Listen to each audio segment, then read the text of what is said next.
Hello, hello, hello. We are back. Back again. Yeah, a week off. A week off, and then this week, and then next week also off because we have a lot of things. Well, next week we got what Turkey Day coming up. Turkey Day coming up. Everybody gets to take a breather, right? Spend some time with their friends and family. Friendsgiving, Thanksgiving, whatever it is you do here in America. Whatever you do in America, whether you are celebrating with friends as like a Friendsgiving thing, or with your family, or alone, hey, that's cool too. Some of us like just chilling. We hope you guys enjoy next week. But this week, we are back with another GPS Live to cover some interesting stories that we found. Jonathan and I, stories maybe that may not be the most important in cybersecurity news, but we thought they were cool. I do try to find at least somewhat interesting things when I'm doing my article hunts and stuff that is great for, I think, our audiences to hear about because maybe they can relate, all those things. Yeah. Tristan, how you doing, man? I do want to note really quickly that for this week, actually, Jonathan found all the stories. So I don't want to say that. I don't want to take any credit where it's not due. I'm doing pretty well. How are you doing? I'm doing super awesome. It is definitely cold season down here in Florida, and by cold season I mean 50s. But 50s, overall, right. Things are exciting. We're wrapping up, getting towards the end of the year, and that means that more and more interesting things are happening in cyber. More and more interesting things are happening in cyber. And before we talk about those things, we do need to note that the views and opinions expressed by the hosts of this live stream are our own, and they do not necessarily represent the views and opinions of GuidePoint Security. In case we say anything really stupid, which we strive not to do. It happens from time to time, but no, everybody, tuning in online and from around the world, we thank you. This is GPS Live for the week of November 18th, 2022. 2022 quickly coming to a close all too soon. I'm kind of mad, but it's always flying by. Always fly by. We have some interesting stories this week, and I think this first one is actually really interesting given what we talked about last time that we had this show. So, Jonathan, why don't you go ahead and kick us off? Sure thing. So even though we were off last week, but the week before, we covered a little story involving some Microsoft data that was publicly accessible. And this seems to be kind of a reoccurring thing, right? This is not the first time that we've heard of things like an AWS S3 bucket being publicly accessible, or in the other story, Microsoft blob of data being publicly accessible. Generally, this kind of stuff does happen. It's totally a permissions and a configuration issue. It's not like these platforms are necessarily getting hacked by any means. And so these things continue. But it's a little bit of a different twist on this. And so this story coming to us from Dark Reading focuses around a tool set on AWS called RDS, which is a database platform that allows you to make what's called snapshots for backup purposes. And in a similar nature, permissions can completely go astray. Right? Like for a database, being able to take a snapshot for a backup is actually pretty great, given the world that we live in right now. Right? We live in a ransomware heavy world. Your database gets encrypted or something important gets encrypted. Hey, snapshot's a great thing. This is a great tool. What could go wrong, Jonathan? Well, here's what goes wrong is just like any of these other, data storage facilities or just services that are cloud-based and online, it can be private or it can be accidentally made public. And that is where this kind of abuse kicks in, right? Yeah. The problem in question here being that, like you just said, when these are connected to the public internet, one of the feature sets within this tool allows you to share these snapshots. And when you share them, you can share them outside your organization. And regardless of privilege or role or access that these people have to this, you can just share them publicly. And when you do that, it creates a publicly accessible snapshot that people can find and access.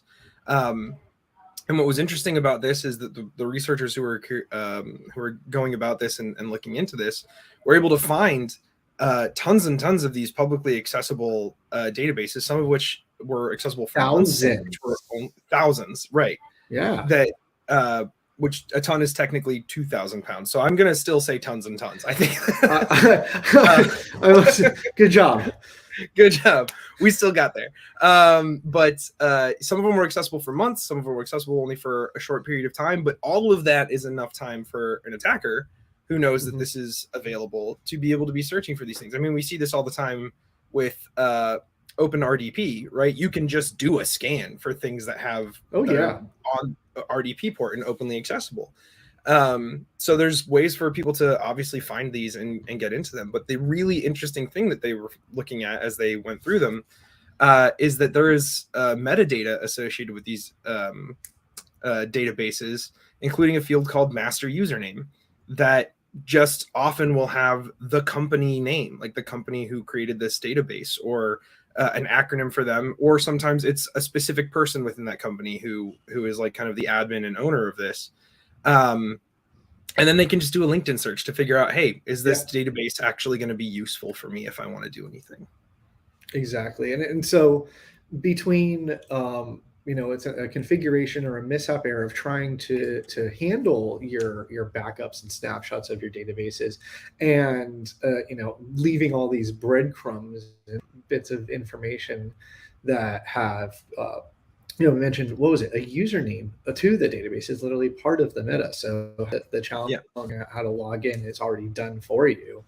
And furthermore, tracing down the owner, potentially using it as part of some kind of ransom, right? Which is stuff that we're seeing now. And so, the researchers are kind of putting together a mix of AWS platform tools to really pilfer and find these things. And it seems like the exposure doesn't have to be very long. They're saying it can be extremely short and still be accidentally discovered by a threat actor. Whereas equally, there's definitely, they're saying they had snapshots that were there for months, right? And so at that point, it almost seems like it's a due time until somebody stumbles across it by simply knowing that the possibility exists. So crazy stuff. Well, and some of the databases too, that they just so people kind of understand the scope of the problem that exists here, is that some of the databases the researchers were able to access, one appeared to be from a car rental agency and included tons of PII about the customers. So car rental agency, what kind of stuff are you giving them? You're giving them credit cards, you're giving them driver's license info, you're giving them insurance information. Like all of those things are now accessible in this database. Another one looked like a dating service that they just call it a now defunct dating application. But that contained emails, passwords, birth dates, links to personal images, private messages. And that to me is actually that sets up like almost like a movie plot scenario, right? Of like a important and powerful person being blackmailed because accidentally their dating profile was discovered by someone else, and but there's when your PII gets out there, whether you're an important person or not, right? That's all information that can be used against you. So excuse me, while that may not seem like a massive a massive risk on its face, right? If you have one of these publicly shared applications and there's any PII in it whatsoever, and a customer of yours finds out that the reason that they're getting scammed right now, or the reason that all of their info is out there, is because of this, like that liability falls back to you. Yeah. And you know what? You're not completely helpless. So in the article, they do at least cover a couple of tips that are helpful for people that think that they may be affected by this kind of thing, right? So Amazon RDS does have a number of different mitigations and configurations that could at least prevent these things from happening in the first place. For instance, they offer the ability to encrypt snapshots using a KMS key. You can also do a lot more when it comes to the service control policies that will kind of trickle down and apply to the accounts and prevent these unintended sharings, as they call it, of the RDS databases. So really just be aware, they mentioned an email is sent out if you make your snapshot publicly accessible. But there's also a bit of a gap. They said it took about 23 minutes, right? And a lot can happen in 23 minutes because there's bots, trolling the internet looking for this stuff 24/7. And if you're using this service, they also, if you go to dark reading to look at this, and then you follow back to the original story, the researchers do outline a process for doing a historical check using CloudTrail logs to see if any of your databases have ever had a public snapshot created, so you can at least find out, hey, do any of these exist for my organization?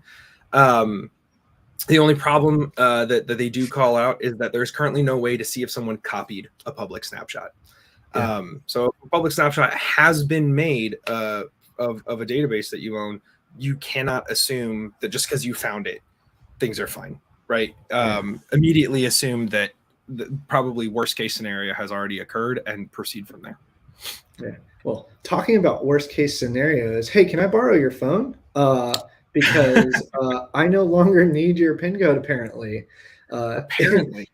In this latest article coming to us from TechCrunch, a security researcher hit a massive bug bounty. We're talking $70,000 here for a PIN bypass on Google Pixel devices.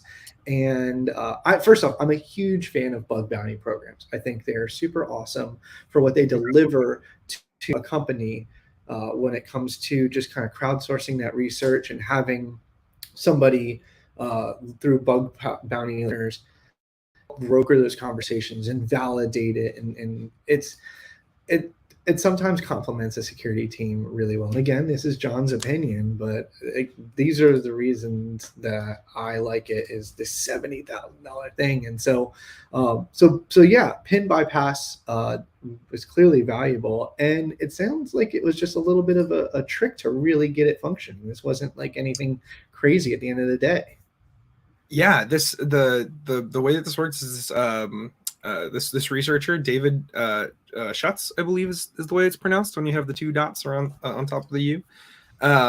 He's a Hungarian researcher, and this came out of just he had a personal problem of his own. He forgot his SIM unlock pin, and so he went and he found the packaging for his original SIM card. He scraped off the code on the back and got his SIM unlock code, and entered it into his phone when he put the new SIM card in, and realized that something didn't look right. It wanted his fingerprint right away. Now, if you don't know this, if you don't have an Android phone, and I do, anytime you reboot, if you're using fingerprint as your unlock, you can't use fingerprint until you've entered your phone's PIN. So the first go upon a reboot, go, you have to put in the PIN, and then any session after that can be unlocked through biometrics. Exactly.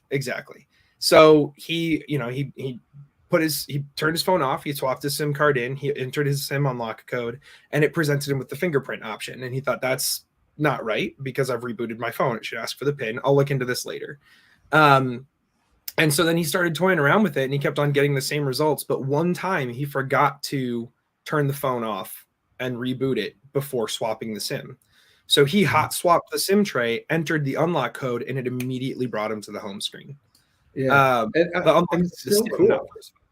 It's super cool. And he mentions in here, he hates finding bugs like this on accident because, like, if he's not looking for them, he doesn't want to find security flaws in the products that he's using. Yeah, this is a great example of one of those like logic flaw cases where it's not necessarily a vulnerability in a hack, right? Like in the sense of like some kind of injection attack, or they had to do like a side channel attack on the hardware by changing the voltage, that powers the processor. Like, no, this is just kind of one of those logical step flaws where doing phone something. Phone got PIN. Yeah, you got to run and test it. And having a PIN is standard, right? And so here, at least in America, having a locked SIM card is pretty normal.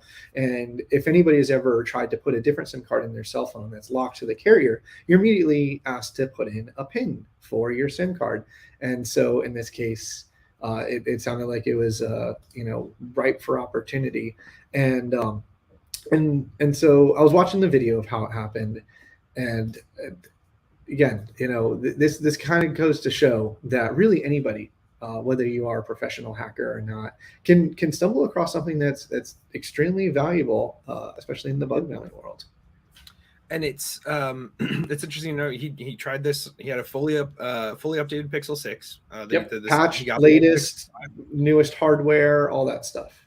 Yep. So he grabbed an old Pixel 5 and tried it there, and it worked there as well. So this has already been patched. Google has already released a security patch for this and taking care of this.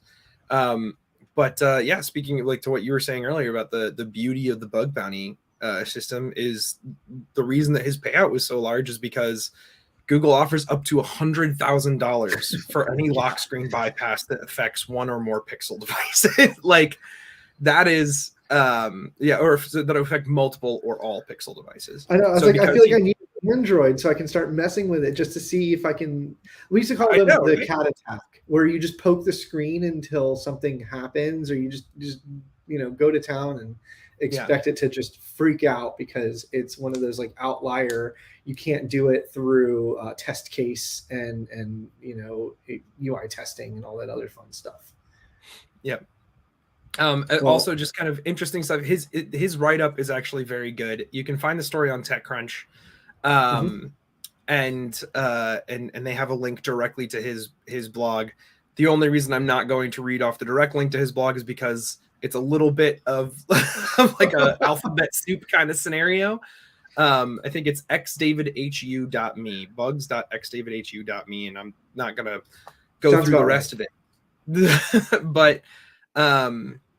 But yeah, it's a very interesting story, and it it's there's not much that we can take from this from a security perspective. Is like, well, here's how you can protect your organization from this, right? Other than, if you're going to let people, again, bring their own devices and pull their own things in, right? Like, Android offers a work profile option. Like, you take advantage of these things that you can do. So when someone wants to connect their work profile to their phone, take advantage of the fact that there are security settings that you can put in place through Google that say, hey, your work is now a device administrator on this device, and everything for your work needs to be segmented over here into this work profile. Take advantage Absolutely. of those things. And if there are any other security features that you can enact them, I say, hoping that doesn't happen, because it's just going to make my life more difficult. Yeah. And also, our viewers online, right? If you've ever participated in a bug bounty program, if you've ever been paid out in a bug bounty program, we want to hear about it Oh yeah. because it is definitely super cool. And there are lists online, like these big lists of different businesses, including companies like Google and Facebook and Microsoft and everybody under the sun, that pays top dollar to find bugs in their software and systems and responsibly disclose it directly to them, and they will reward you quite handsomely. So Yeah. And I have met people who that's their primary source of income, is they yeah. just go around looking for bug bounty programs, and they're like, yeah, if I can knock out 10 really simple low level bug bounties in a week, that's enough money for me. Yeah, Like, it pays you for a couple months, and you yeah. can go and back to having a good time. So tell us about apparently somebody from down under didn't have a good time though, right? Did not have a good time. And this actually, I think, goes back a little bit to some of the stuff we were talking about with the Amazon RDS snapshot dump, specifically around, hey, snapshots are great because you can protect yourself from ransomware, right? By having a backup of all your data. In this particular story, so this is a kind of cautionary tale. Australian insurance company, Medibank, was hit by ransomware, and they did not pay the ransom within the time allotted, and the ransom gang that hit them followed through on their promise and published all of the data that they had, all the stolen health records that they have, for millions of Australian citizens through Medibank. They just went ahead and published it clear text online. Anyone can go look at that, right? So the hackers had claimed that they spent a month in Medibank systems, and they have posted what they're calling naughty and nice lists of health records.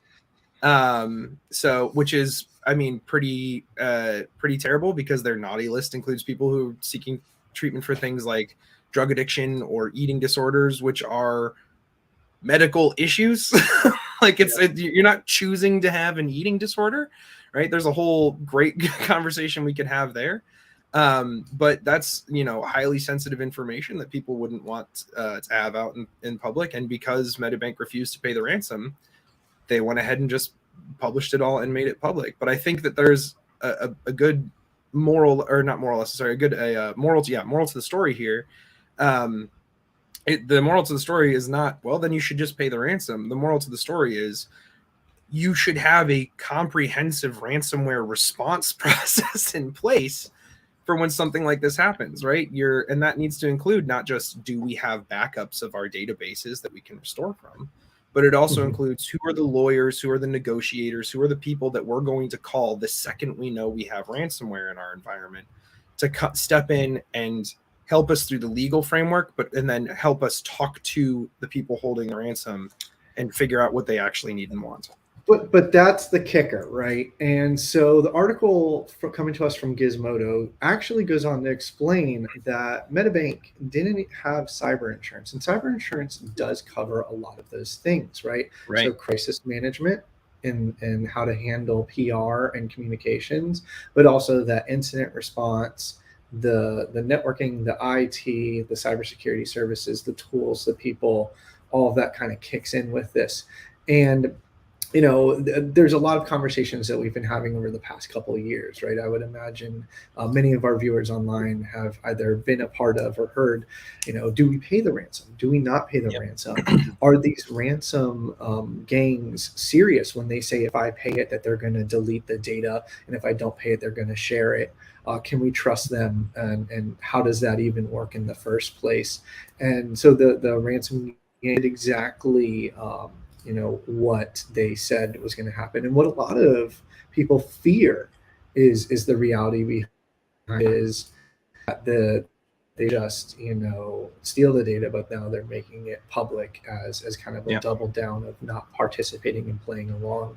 In fact, the article goes on to say that they published communications and emails that the ransom gang had with Medibank to show and authenticate that there was an attempt of negotiation, and they wanted nothing to do with it, right? And I know here in the United States, it is standard practice for law enforcement to suggest to not pay, right? I believe that's the current route. Now, obviously, if you have cyber insurance and general counsel, there may be a risk factor that is measured, and a decision may be made.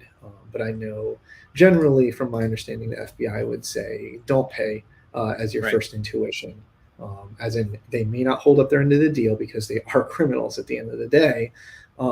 Or it may not, or you're enticing more of this kind of activity by showing that it's successful, which is really just kind of a tough position to be in from either side. So yeah, being able to account for not just if this is going to happen to us, but what do we do when, right? How do we tabletop this? How do we know how to respond, and are we doing the appropriate things? And I want to correct something I said earlier. It's not on the open web; it's on the dark web. you have to be able to. Oh, I'm sorry. I have to download Tor browser now. Okay, one extra tool. I did just want to make that clear because I did misspeak earlier. But like you were saying, right? The note that they didn't have cyber insurance. Having cyber insurance is obviously very important, but it's also important to note that cyber insurance will require you to have all of these things in place before they insure you. Right. So it's kind of like a catch-22 there. Like, yeah, they didn't have cyber insurance because they didn't have those things in place. Maybe, who knows?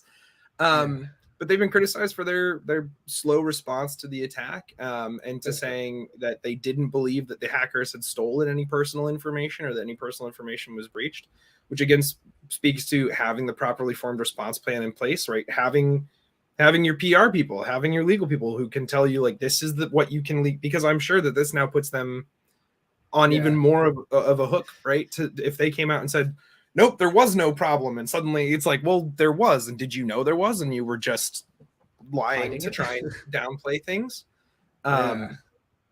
These are really interesting. Well, so kind of as a bit of a show note mix up, I did throw in a fourth story week, and I hope that we have time to cover it. We will here in just a second. I just want to say one thing, because we're talking about ransomware. As a plug, this week we actually published the October Grit Guidepoint Research and Intelligence Team ransomware report. So all of their detailed analysis of ransomware that happened across the month of October. They're tracking, I think it's somewhere in the 40 plus groups, ransomware groups right now, and looking at their publicly posted victims and tracking all kinds of really interesting information. And they're also keeping track of newly emerging ransomware groups, and they'll do write-ups on the most interesting ones that are coming out. So if you're watching this live or if you're watching this on demand, you can head over to guidepointsecurity.com/blog, and you will see the Guidepoint Research and Intelligence Team Grit ransomware report for the month of October. Some really interesting stuff in there. Do it now. Smash that subscribe button, ring that bell, do all the things. So this fourth story, though, yes, this is actually a very interesting little tidbit that you found here. Yeah, I'm actually like super fascinated with this stuff because it's starting to really take not just like a criminal enterprise take on the internet, but we're seeing Hollywood and commercials and businesses utilizing deep fake technology, right? Right. But we do have a problem with it, right? We're seeing all kinds of misinformation campaigns utilizing deep fake technologies to send political messages, to incite violence and confusion. And so this latest article coming to us from Gizmodo highlights an Intel technology that is capable of a 96% recognition rate of detecting fakes. And this is live. And in real time. in real time, streaming video will detect whether or not, within 96% accuracy, whether it is a deepfake altered video stream. And keep in mind, for those that aren't familiar with deepfakes, the idea is to replace the likeness of an individual or person within a video with somebody else, right? And so potentially it could make it look like a person who is a public figure or famous saying things that they normally wouldn't say, simply by overlaying the famous person's face on an average Joe. And that way, you wouldn't know any different. It is true deception at its finest. And I'm glad to see more capabilities around detection. We've seen stuff on the internet that person doesn't exist, which will generate an artificial human that looks really clean and clear. We're seeing generated graphics, like tools like Midjourney and OpenAI, that are being used to create social media profiles, dating profiles, right? We've talked about this on the show in the past about fake people being used to target victims for either romance scams, financial scams, whatever it may be. And so definitely really cool stuff. And if anybody's interested in learning more about the deepfake technology and how to capture it, this is a great article to kind of pivot off of and hit that rabbit hole. Yeah. It's really interesting, especially in the age of disinformation kind of that we live in right now, and with the implosion of large social media platforms, right? This kind of stuff is just going to become all the more important to be paying attention to and being very vigilant about. So that brings us to the end of our show. That's been a full half hour. Thank you so much for joining. What a week it has been. We again will not be around next week. Happy Thanksgiving, everybody in the United States. Happy Thanksgiving to all of our U.S. viewers. And again, if you enjoyed this, go ahead and leave us a comment. We always love hearing from you guys, whether you watched on demand or you watched it live. We will see you again in 2 weeks. And until then, I have been Tristan Morris. And I'm Jonathan Singer. And we will see you in 2 weeks. Thanks so much, everybody. Take care. Always forget to pull the video up. Here we go.